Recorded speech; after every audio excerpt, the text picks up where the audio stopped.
అదే RTV app వార్తల్ని క్షణాల్లో చదివే అవకాశం ఉంటుంది. ఒక న్యూస్ పేపర్, ఒక టెలివిజన్ ఛానల్ మీ చేతుల్లో ఎప్పుడూ ఉంటాయి. 4:40 ఠాగూర్ ల్యాబొరేటరీ ప్రైవేట్ లిమిటెడ్లో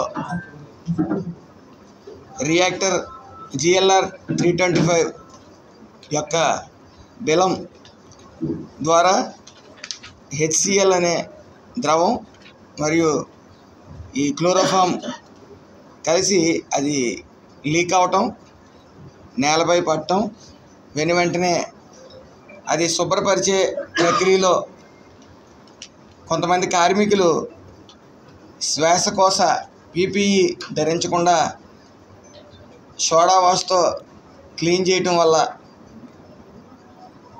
వెంటనే చూపించకపోయినా సుమారు నైట్ 12 గంటలకి ఈ శ్వాస తీసుకోవడంలో ఇబ్బంది కలగటం వల్ల వాళ్ళే ఇంటికి వెళ్ళిన తర్వాత వాళ్ళే హాస్పిటల్కి రావటం, తర్వాత ఇంచుమించు అక్కడ పవన్ సాయి హాస్పిటల్లో జాయిన్ అవ్వటం 12 గంటలకి, కొంతమంది తీవ్రంగా ఇబ్బంది పడటం వల్ల కిమ్స్లో జాయిన్ అవ్వటం, సుమారు ముగ్గురికి సీరియస్ అవ్వటం, అక్కడ పవన్ సాయి హాస్పిటల్లో ఒకరికి సీరియస్ అవ్వటం, అందులో భాగంగా 2 చనిపోవటం కూడా జరిగింది.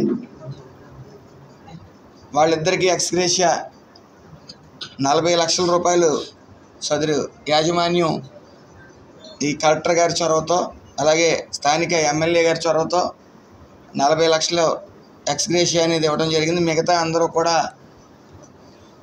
అందరూ సేఫ్ జోన్లోనే ఉన్నారు. ఒక అతనికి కొద్దిగా క్రిటికల్గా ఉంది, కానీ మిగతా అందరూ సేఫ్ జోన్లోనే ఉన్నారు. సుమారు 26 మంది హాస్పిటల్లో జాయిన్ అవ్వటం. అయితే ముందు ఏదైతే 236 మందికి యాజమాన్యం ఈ స్క్రీనింగ్ టెస్టులు అనేవి చేయటం, అందరూ బాగానే ఉన్నారని చెప్పి తమ ఇళ్ళకి పంపడం, సుమారు ఇప్పుడు 20 మంది హాస్పిటల్లో ఉండటం జరిగింది. కొంతమందిని డిశ్చార్జ్ చేయడం కూడా జరిగింది. నెగ్లిజెన్సీ అనేది ఉంది, ఖచ్చితంగా కొంత నెగ్లిజెన్సీ అనేది ఉంది, కానీ దాని మీద తగు చర్యలు తీసుకుంటాం. స్థానిక ఎమ్మెల్యే గారు వెంటనే స్పందించారు. నిన్నంతా ఇక్కడే ఉన్నారు, ఈరోజు కూడా ఇక్కడే ఉన్నారు, యాజమాన్యం కూడా ఇక్కడే ఉంది, అలాగే డైరెక్టర్ ఆఫ్ ఫ్యాక్టరీస్ గారు కూడా, ఈ వర్మ గారు కూడా ఇక్కడే ఉండటం జరిగింది. మరి నిన్న